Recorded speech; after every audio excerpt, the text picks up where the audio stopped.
উপস্থিত হযরত মুসল্লিয়ান আযম রাহিমানি ওয়া রাহিমাকুমুল্লাহ তাআলা, আসসালামু আলাইকুম ওয়া রাহমাতুল্লাহি তাআলা ওয়া বারাকাতুহু।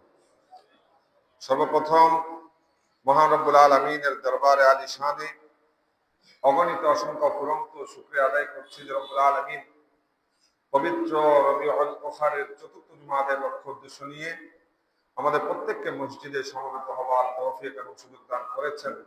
সেজন্য রব্বুল আলামিনের দরবারে আলিশানের শুকরিয়া আদায়ে আওয়াজ দিয়ে বলি আলহামদুলিল্লাহ। সাথে সাথে নবী করিম রউফুর রহিম সরওয়ারে কায়নাত ফখরে মওজুদাত আহমদ মুজতবা নবীজি মুহাম্মদ মুস্তাফা সাল্লাল্লাহু তাআলা আলাইহি ওয়াসাল্লামের নূরানী কদমে পাকে অগণিত অসংখ্য ফুরন্ত দরুদ পাকের নজরানা পেশ করছি, বেহদ সালামি পেশ করছি হুজুর সাইয়েদনা গওস পাক রাদিয়াল্লাহু তাআলা আনহুর কদমে। আমি গত জুমা থেকে নসিহত গওস পাক রাদিয়াল্লাহু তাআলা আনহুর নসিহত সম্পর্কে আলোচনার যে ধারাবাহিকতা আলোচনা শুরু করেছিলাম, গত জুমায় নসিহত সম্পর্কে আমরা আলোচনা শুনছি কোরআন এবং সুন্নাহর আলোকে। আজকে গওস পাক রাদিয়াল্লাহু তাআলা আনহু কিছু নসিহত আপনাদের সামনে পেশ করবো। আল্লাহ পাক শুনে এগুলোর উপর আমল করে আমরা যেন দুনিয়া এবং আখিরাতে কামিয়াব হতে পারি, আল্লাহ সেই তৌফিক দান করুন, আমিন। গওস পাক রাদিয়াল্লাহু তাআলা আনহু নসিহতের মধ্যে অন্যতম একটা, যেটা ওনার কিতাব ফুতুহুল গায়বের মধ্যে উল্লেখ রয়েছে। গওস পাক বলছেন যে মুসলমানদের জন্য তিনটা জিনিস আবশ্যক। এই তিনটা জিনিস মুসলমানদেরকে শয়নে স্বপনে দিনে রাতে চলাফেরায় খেতে বসতে অর্থাৎ প্রত্যেকটা মুহূর্তে মুসলমানকে তিনটা জিনিস ধারণ করতে হবে, এটার বাইরে যাওয়ার কোনো সুযোগ নাই। প্রথম কি বলেছেন? এক নম্বর আমরুন ইয়ামতাথিলুহু, অর্থাৎ শরীয়তের হুকুম আহকাম মেনে চলতে হবে। গওস পাক আমাদেরকে নসিহত করছেন, ওয়াজ করছেন। শরীয়তের হুকুম আহকাম মানে যেই বিষয়গুলা শরীয়ত দ্বারা শরীয়তে আমাদেরকে জায়েজ করেছেন, করতে বলেছেন, এগুলা করা। এটা তার একটা দুটা বিষয় নেই, অনেক বিষয়। দ্বিতীয়ত নাহিউন ইয়াজতানিবুহু, নাহিউন ইয়াজতানিবুহু বলে শরীয়ত যেটা নিষেধ করেছে ওটা থেকে নিজেকে বিরত রাখা, ওটা করা যাবে না। তৃতীয় নম্বর কাদরুন ইয়াহদা বিহি, তাকদীরের উপর বিশ্বাস রাখা। এক হচ্ছে শরীয়তের হুকুম হাকাম মানা, অর্থাৎ যেটা করতে বলেছেন এটা করব। দ্বিতীয়ত যেটা নিষেধ করেছেন ওটা থেকে আমরা বিরত থাকবো। তৃতীয় নম্বর রব্বুল আলামিন আমাদের তাকদীরে যা লিখেছেন এটাকে বিশ্বাস করতে হবে। তাকদীরের বাইরে বিশ্বাস, অবিশ্বাসকারী এদেরকে কদরিয়া বলা হয়, যারা তাকদীর বিশ্বাস করে না। তো মুসলমান হলে গওস পাক বলছেন এই তিনটা জিনিস সব সময় তার সাথে থাকতে হবে, তার মধ্যে থাকতে হবে, এটার বাইরে যাওয়ার কোনো সুযোগ নাই। তাকদীরে যা আছে সেটা মানতেই হবে। আপনার বাবা মারা যাচ্ছে, মারা গেছেন, মা মারা গেছেন, ভাই মারা গেছেন, আপনার ব্যবসা বাণিজ্যে ক্ষতি হয়েছে, এরকম অনেক বিষয় আপনার আমার জীবনে ঘটছে। এখন ওটাকে নিয়ে এমন কোনো মন্তব্য করা যাবে না যেটার মাধ্যমে আমার ঈমান চলে যাবে, কারণ এটা আল্লাহ পাক রব্বুল আলামিন আপনার আমার তাকদীরে লিখে দিয়েছে। কার মৃত্যু কখন হবে এটা লেখা, আপনার ব্যবসায় কখন আপনি ফায়দা আপনার উপকার পাবেন, ব্যবসায় কখন লস হবে, কখন লাভ হবে, এগুলো সব নির্ধারিত। এখানে আমার আপনার বলার কিছু না। কিন্তু আমরা তাকদীর সম্পর্কে অজ্ঞতার কারণে অনেক সময় নাউযুবিল্লাহি মিন যালিক আমরা নিজেকে কন্ট্রোল করতে না পেরে অনেক ধরনের কথা বলি। তো গওস পাক বলছেন এই তিনটা জিনিস বান্দার মধ্যে থাকতে হবে। আবার এটা সরা করেছেন ফুতুহুল গায়বের, সরা করেছেন আব্দুল হক মুহাদ্দিস দেলবী রাহমাতুল্লাহ আলাইহি শরহে ফুতুহুল গায়ব। উনি বলছেন এই শরহে ফুতুহুল গায়বের মধ্যে আব্দুল হক মুহাদ্দিস দেলবী রাহমাতুল্লাহ আলাইহি বলছেন যে গওস পাক রাদিয়াল্লাহু তাআলা আনহু এই তিনটা জিনিসের মধ্যে পুরা দ্বীনকে নিয়ে এসেছেন। পুরা দ্বীনের যে খুলাসা এই তিনটা জিনিসের মধ্যে নিয়ে এসেছেন। অর্থাৎ এই তিনটা জিনিস বান্দা যখন মানবে সে পরিপূর্ণ ইসলামের মধ্যে এসে গেল। কারণ এগুলাই তো আসল। আপনি যখন আল্লাহর হুকুম মানবেন, যেটা করতে বলেছেন ওটা করবেন, যেটা নিষেধ করেছেন ওটা থেকে বিরত থাকবেন, তাকদীরের উপর বিশ্বাস রাখবেন, আপনি আল্লাহর মকবুল হয়ে যাবেন। তাহলে গওস পাক রাদিয়াল্লাহু তাআলা আনহু আমাদেরকে প্রথম যে নসিহত করেছেন সেটা হচ্ছে এই তিনটা জিনিস মানতে হবে। শুধু তাই না, উনি কি বলছেন, ফালিউহাদ্দিস বিহা নাফসাহু, বান্দা এই তিনটা জিনিস তার মধ্যে সে নিজে তাকে বলবে। বান্দা নিজের মধ্যে এটা দোহরাবে যে আমাকে এই তিনটা জিনিস মানতে হবে। একটা হচ্ছে শরীয়তের হুকুম মানা, বলতে যেটা করতে বলেছেন এটা করা, যেটা নিষেধ করেছেন এটা থেকে বিরত থাকা, তকদিরের উপর বিশ্বাস করা। গোসবাক বলছেন এগুলা বান্দা সে নিজেকে বলবে, নিজের মধ্যে এগুলা বলতে থাকবে, যেন তার কাছে জিনিসগুলা স্মরণে থাকে।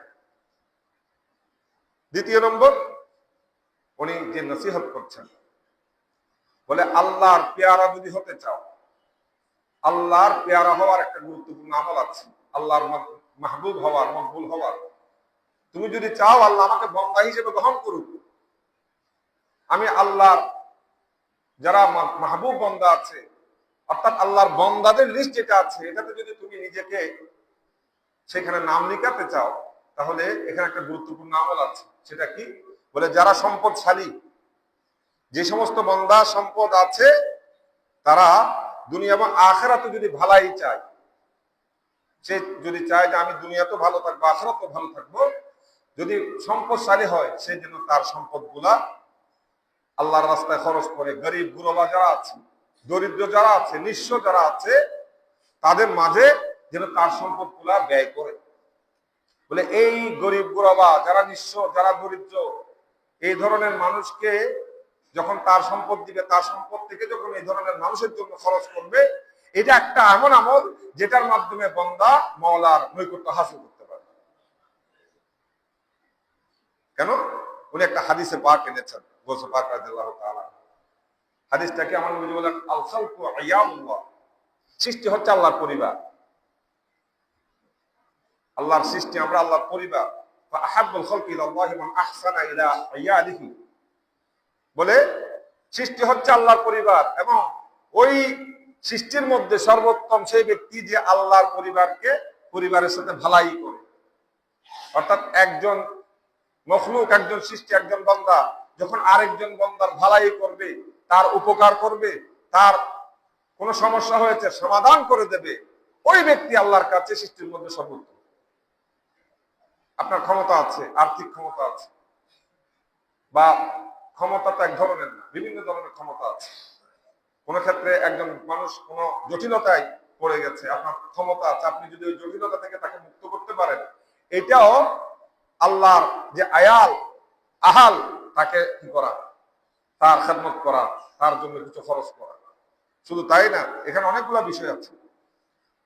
আয়ালুল্লাহকে, আয়ালুল্লাহর সাথে ভালো ব্যবহার করা, ভালো হুসন সুলুক করা, এটা অনেকগুলা ব্যাখ্যার মধ্যে, বিশেষ করে আল্লামা জৈনুদ্দিন মানাবী রহমতুল্লাহ আলাইহি, উনি বলছেন যে এখানে আল্লাহর সৃষ্টির সাথে এহসান করা মানে মানুষকে দ্বীনের নেকির দাওয়াত দেওয়া, ভালো কাজে দাওয়াত দেওয়া। আপনি নামাজ পড়েন, আরেকজন ব্যক্তি নামাজের ধারে কাছে নাই, আপনি তাকে বলবেন আসো নামাজ পড়ি। এখন আমি আরেকজনকে নামাজে ডাকবো কিভাবে? আমি নিজে তো নামাজি না, আমি কোনো মতে জুমার দিন আসি, বাকি সময় আমি নাই। তো এহসান, আয়ালুল্লাহর সাথে এহসান করা মানে তাকে নেকির দাওয়াত দেওয়া, এর দ্বীনের দিকে তাকে ডাকা, এরপরে তার সাথে ভালো ব্যবহার করা, নরম গরম হয়ে না। এখন আমার কাছে ক্ষমতা থাকলে আমার গলার আওয়াজ উঁচু হয়ে যায়, আমার থেকে একটু অধীনস্থ হলে তার সাথে আমার ব্যবহারটা একরকম হয়ে যায়, আমার উপরস্থ হলে তার সাথে একরকম ব্যবহার, আমার অধীনস্থ হলে তার সাথে আরেকরকম ব্যবহার। আমি যখন আমার বসের সাথে দেখা করি তখন আমি হয়ে যায়, আমার একজন অধীনস্থ হলে তার সাথে আমার যত রাগ, যত খারাপ ব্যবহার। উনিও আল্লাহর সৃষ্টি, উনি আল্লাহর বান্দা। হ্যাঁ, আপনার অধীনস্থ মানে এই নয় আপনি তার সাথে যে কোনো ধরনের ব্যবহার করবেন। তার সাথে এহসান করা মানে তার সাথে ভালো কথা বলা, নরম সুরে কথা বলা।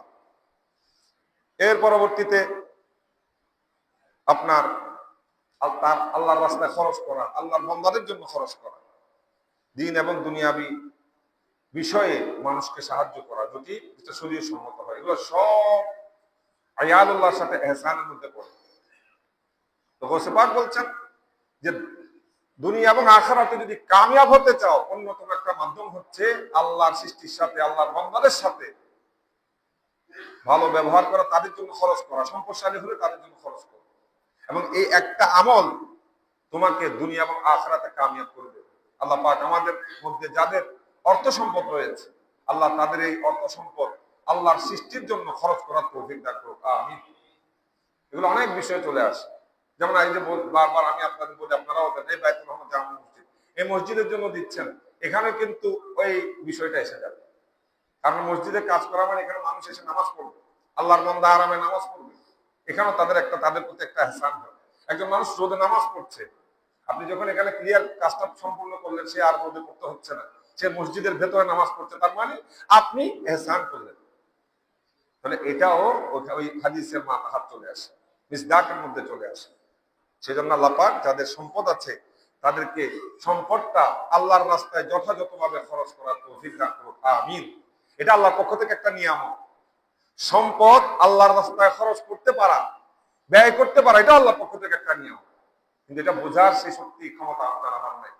আমরা তো টাকা আছে আমার কাছে, আমি খরচ করছি ইচ্ছা মতো, কিন্তু এই টাকা কোথায় খরচ করছি? যখন আপনি দ্বীনি কাজে ব্যবহার করবেন, মসজিদের জন্য, মাদ্রাসার জন্য দ্বীনি কাজে ব্যবহার করবেন, তখন মনে করবেন এটা আল্লাহর পক্ষ থেকে আপনার জন্য স্পেশাল একটা রহমত, যে আল্লাহর দেওয়া সম্পদটা আল্লাহর রাস্তায় আপনাকে কবুল করেছেন, খরচ করার জন্য কবুল করেছেন। নাইলে অনেক জায়গায় টাকা পয়সা খরচ করছে, কোটি কোটি টাকা নষ্ট করছে, কিন্তু একটা টাকাও আল্লাহর ঘরে দেওয়ার মতো ক্ষমতা তার নাই।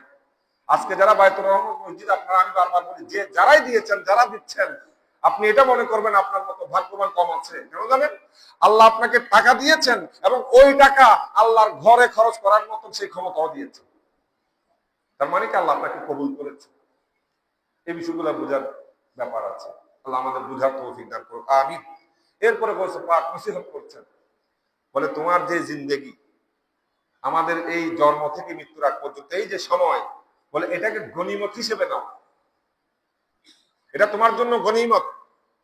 এরপরে উনি একটা হাদিসে পাক নোট করেছেন, এটা বিশেষ করে ইমাম আব্দুল ইবনে মুবারক রাহমাতুল্লাহ আলাইহি আয-যুহদ ওয়ার রাকায়েকের মধ্যে এনেছেন, যে রাসূল করিম সাল্লাল্লাহু আলাইহি ওয়াসাল্লাম ইরশাদ করছেন, মান ফুতিহা লাহু বাবুন মিন খায়র, বলে যার জন্য আল্লাহ খায়ের, উত্তমতার দরজা খুলে দিয়েছেন, ফাল ইয়ানতাহিজহু, সে যেন সেই সুযোগটা নেয়। এখন আমরা যখন দুনিয়াবি কোনো সুযোগ পাই, ওই সুযোগটা নেওয়ার জন্য সব সময় উদ্গ্রীব হয়ে থাকে, কখন সুযোগ আসবে। কোন একটা মার্কেটে কখন আমাকে 50% ডিসকাউন্ট দিবে, 20% ডিসকাউন্ট দিবে, আমি দৌড়ে গিয়ে ওখান থেকে এটা নিয়ে আসবো, এটা দুনিয়াবি সুযোগ। অথচ নবীজি বলছেন, যার জন্য আল্লাহ ভালো উত্তমতার দরজা খুলে দিয়েছে, সে যেন সেটাতে ঢুকে যায়, অর্থাৎ সেটা যেন সুযোগটা যেন সে গ্রহণ করে। কেন?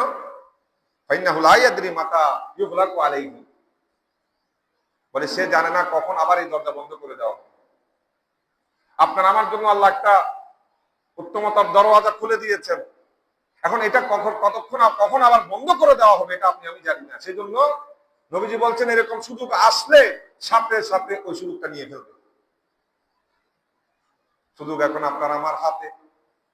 বাইতুর রহমান জামে মসজিদ আজকে কি বলেন, 1 বছর হোক 2 বছর হোক, একটা সময় গিয়ে পরিপূর্ণ কাজ হয়ে যাবে, তখন আর মসজিদের মধ্যে টাকা খরচ, এই মসজিদ নির্মাণ আর 1 টাকাও লাগবে না। তাহলে সুযোগ এটাও সীমিত, এটা হয়তো 1 বছর 2 বছর 3 বছর, এর ভিতরে এই সুযোগটা আপনাকে আল্লাহ দিয়েছেন, এটা আপনি দেন। কারণ কাজ হয়ে গেলে তখন আর দিবেন কোথায়? হ্যাঁ, মসজিদে দিবেন, ঠিক আছে, মসজিদ নির্মাণের যে সুযোগ, এটা আর দিতে পারবেন না।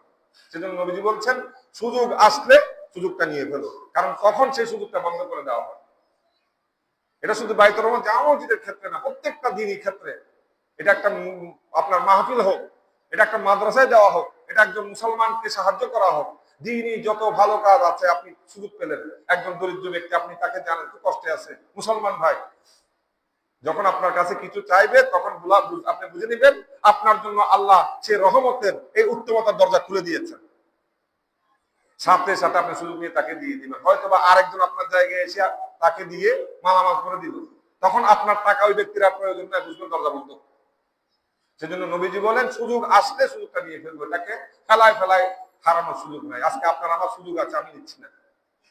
দিনই কাজ, নামাজ পড়াইটা আল্লাহ আমার জন্য সুযোগ করে দিয়েছেন, কখন নামাজের দরজা মানে নিঃশ্বাস চলে যায়। রোজা রাখার, হজ করার,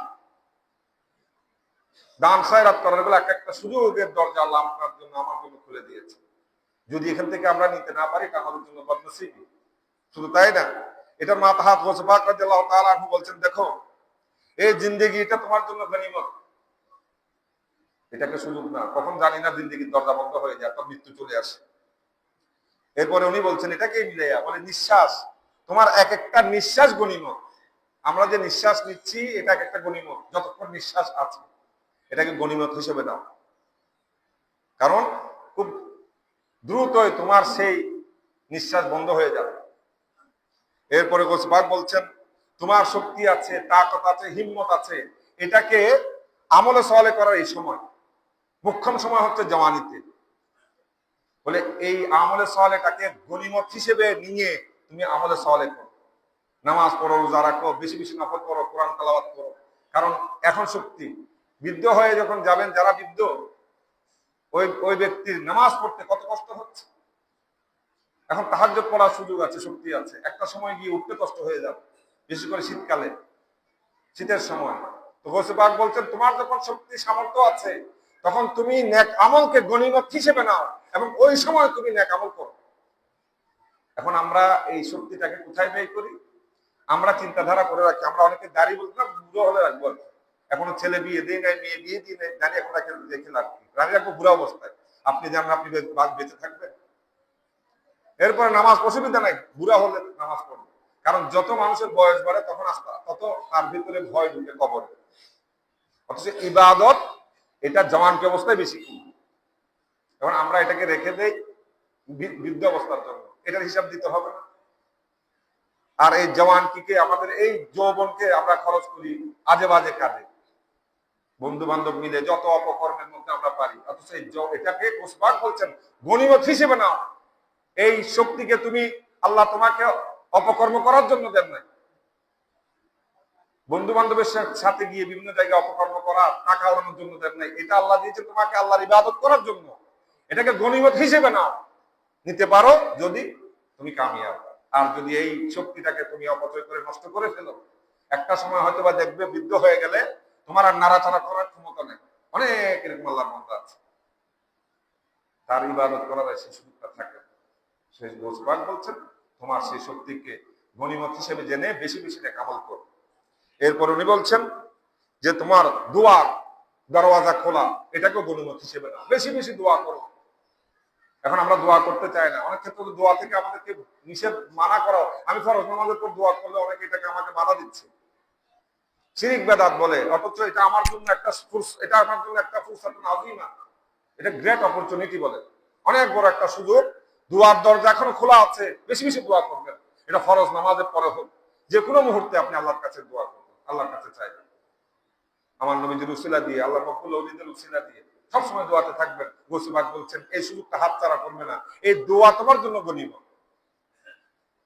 এরপরে বলছেন যে দেখো আল্লাহর যারা মকবুল বান্দা আছে তাদের সোহবতটাকে গনিমত হিসেবে না, যেটা আগে ছিল এখন নেই। এখন খানেকা সংখ্যা আছে অনেক কম, কারণ এখন খানেকাকে তো শিরিক বেদাত বলে ভেঙে চুরে দেওয়া হচ্ছে। আবার অনেক ক্ষেত্রে এটাও বলতে হবে, আমি শুধু পক্ষে বললে হবে না, কিছু খানেকার নাম দিয়ে অপকর্ম হচ্ছে, ইসলামকে খাটো করা হচ্ছে। এগুলা নামে খানেকা, এখানে কিন্তু আসলে দিন শরীয়ত তরিকতের চর্চা হয় না। এগুলা বাদ দেন, কিন্তু প্রকৃত যে খানেকা গুলা আছে ওগুলাতে আসা যাওয়া করতে হবে। আগে ছিল বিদায়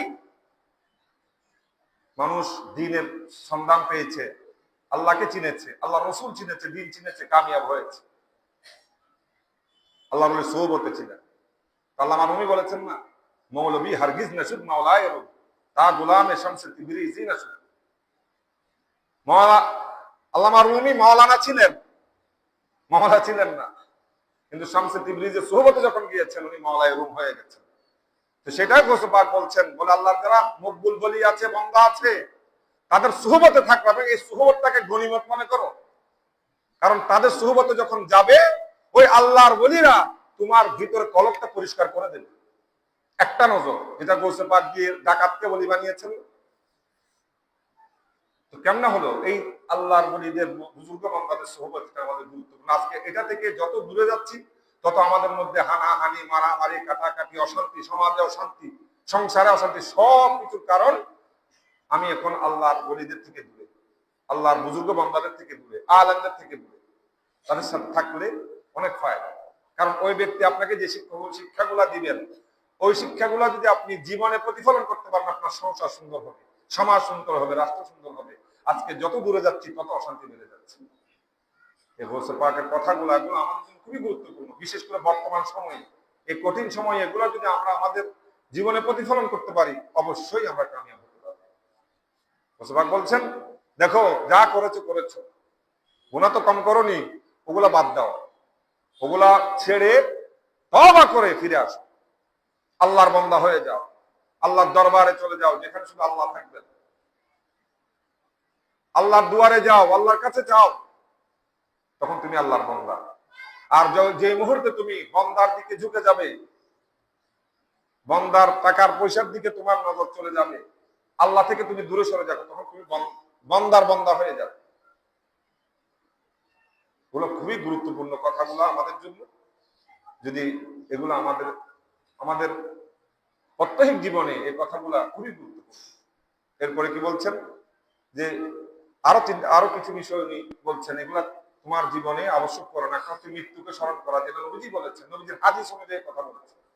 মৃত্যুকে স্মরণ করো সবসময়, বিপদে ধৈর্য ধারণ করো এবং সর্ব অবস্থায় আল্লাহর উপর তাওয়াক্কুল রাখবে, ভরসা রাখবে। বলে এই অবস্থায় যদি তুমি মৃত্যুবরণ করো, কোন অবস্থায়? যে তুমি বারবার মৃত্যুকে স্মরণ করছো, তুমি বিপদে ধৈর্য ধারণ করেছো, তোমার উপর একটা বিপদ এসেছে, কোন একটা নোকসান হয়েছে, মানুষ মারা গেছে, ধন সম্পদ নষ্ট হয়েছে, তুমি একবারে শান্ত, বাস তুমি বলবে কি, আল্লাহ পাক যা করেছেন, আল্লাহর হুকুম যা, আমি এটার উপর আছি। বলে এই অবস্থায় যদি তুমি দুনিয়া থেকে যেতে পারো, তখন তোমার জন্য কি হবে জানো? তুমি দুনিয়া থেকে অবস্থায় যাবে যে অবস্থায় মানুষ দুনিয়া বিমুখ, যে সমস্ত মানুষ, ওই সমস্ত মানুষের স্বভাব তুমি পাবে। এবং সবর অবস্থায় গেলে আল্লাহ তোমাকে অঢেল নিয়ামত দান করবে। এই কথাগুলো আমাদের স্মরণ থাকে। আমরা কয়জন মৃত্যুকে স্মরণ করে বলেন? মৃত্যুর স্মরণ যদি হয়, আমরা কখনো কোন ধরনের অপকর্ম পাপাচারের মধ্যে থাকতে পারি, কিন্তু এখন আমরা মৃত্যু স্মরণই করেন। অনেকেই তো আপনার যখন তাদেরকে বলা হয়, ভাই আপনি এই কাজটা করছেন, আপনি মরবেন না, বলে যখন মরবো তখন দেখা যাবে। কি সাহস আল্লাহর বান্দার! বলে যখন মরবো তখন দেখা যাবে। যখন মরবো তখন দেখা যাবে না। এখানেও গৌস পাক বলছেন যে তোমরা গাফলাতের যে ঘুমের মধ্যে আছো, ওইটা থেকে যখন জাগবে, মৃত্যু যখন আসবে, তখন আর কোনো সময় থাকবে না, তখন আর আফসোসেরও সময় থাকবে না, তখন তোমাকে ডাক দেওয়া হবে। তাহলে যা হবে মৃত্যু পূর্ববর্তী করতে হবে। নিজের ইসলাহে নফস, নিজের আত্মশুদ্ধি, আত্মাকে পরিশুদ্ধ করা, নিজেকে পরিশুদ্ধ করা, গুনাহ থেকে নিজেকে বাঁচানো, অন্যায় থেকে, অবিচার থেকে, সুদ ঘুষ হারাম থেকে, অন্যের সম্পদ আপনার দখল করা থেকে, যত অপকর্ম আছে এগুলা থেকে নিজেকে পরিশুদ্ধ করার সময় যতক্ষণ নিঃশ্বাস আছে, নিঃশ্বাস চলে যাওয়ার পরে সবগুলো আপনার সাথেই যাবে, এই গুনাহগুলা, তখন আর বাঁচার সুযোগ থাকবে না। গৌস পাক রাদিয়াল্লাহু তাআলা এগুলো আমাদেরকে শিক্ষা দিচ্ছেন। পরিশেষ ওনার আরেকটা নসিহত, এগুলো অনেকগুলো আসলে নসিহত, এগুলো মানে যতগুলো আজকে আলোচনার মধ্যে আমি রেডি করে নিয়েছি, এগুলো অনেক, প্রত্যেকটা আমাদের সাথে যায়, কিন্তু সময়ের একটা বিষয় আছে। এই শেষ নসিহতের মধ্যে 4টা কথা বলেছেন, এটা বলে আজকের আলোচনা শেষ। প্রথমত উনি বলেন 4টা জিনিস তোমার দিনকে শেষ করছে, তোমার দিনকে ধ্বংস করছে 4টা জিনিস। তার মধ্যে একটা, যে তুমি আমল করো, তোমার এলাম আছে, আমল নাই। আমরা আর কি, আমাদের থোড়া মোড়া যা আরাম আছে ওই অনুযায়ী আমাদের আমল নাই। আমি জানি কিন্তু আমল করি না, এটা। দ্বিতীয় বলছেন যে তুমি যেটা জানো না এটা করো। এটা তো বর্তমান সময়ে খুব বেশি। আমি যেটা জানি না এটা নিয়ে বেশি কথা বলি, যে বিষয়ে আমার জ্ঞান নাই ওই বিষয়ে আমি এখন ওয়াজ করি। আলেম হওয়া লাগে না, এখন সবাই বক্তা। তো এটা হলে কি হবে? বলে তুমি না জেনে আমল করলে সমস্যাটা কোথায়? তুমি হালালকে হারাম মনে করবে, হারামকে হালাল মনে করবে। অর্থাৎ এটা যে গুনাহ তুমি বুঝবে না, তুমি এটাকে জায়েজ মনে করবে, আবার জায়েজ জিনিসকে গুনাহ মনে করবে। এই 4টা জিনিস যেগুলা নিজে তোমার দিনকে ধ্বংস করছে, একটা হচ্ছে এলম আছে, আমল নাই। দ্বিতীয়ত হচ্ছে তুমি না জেনে কাজটা করছো। সেজন্য বললাম না যে আমি একটা কথা বলি, হাফ-প্যান্টের কথা দিয়ে উদাহরণ দিই, এটা তো অনেক আগে বলেছি। এটা যে গুনাহ, এটা আমরা কয়জনে জানি? অনেকে জানিই না। এরকম আরো অনেকগুলা গুনাহ আছে যেগুলা গুনাহ আপনি আমি জানি না। এরপরে গৌসে পাক বলছেন যে তুমি শিকার চেষ্টাও করো না, এটা একদম আমাদের কাছে বরাবর, আমাদের শিকার উদ্দেশ্য নেই। আবার ৪র্থ নম্বর বলছেন যারা শিখে তাদের সামনে অনেক সময় তুমি প্রতিবন্ধক হয়ে যাও, মানে তাকে শিখতেছে যেন না শিখতে পারে। এই 4টা জিনিস তোমার দিনকে ধ্বংস করে দিচ্ছে। এগুলো সব আমাদের আজকের যে পয়েন্টগুলা নসিহত আলোচনা হয়েছে, প্রত্যেকটা বিষয় আপনার আমার জীবনের সাথে রিলেটেড, শুধু আপনার সাথে না আমার সাথে, প্রত্যেকটা বিষয় আপনার আমার সাথে রিলেটেড। তো এই বিষয়গুলো যদি আমরা পর্যালোচনা করে যা শুনেছি এগুলো যদি আমরা আমল করতে পারি, যে দোষগুলা গৌসে পাক যেগুলো আমাদের সামনে উপস্থাপন করেছেন এখানে যে দোষগুলো আছে ওগুলা থেকে যদি আমরা নিজেদেরকে দূরে রাখতে পারি, ইনশাআল্লাহুল আজিজ অবশ্যই আমরা কামিয়াব হতে পারবো। আল্লাহ পাক গৌসে পাক রাদিয়াল্লাহু তাআলা সেই নসিহতগুলোর উপর আমাদেরকে আমল করে দুনিয়া এবং আখিরাতে আমরা যেন কামিয়াব হতে পারি, আমরা সেই তৌফিক দান করুন, আমিন। পরিশেষে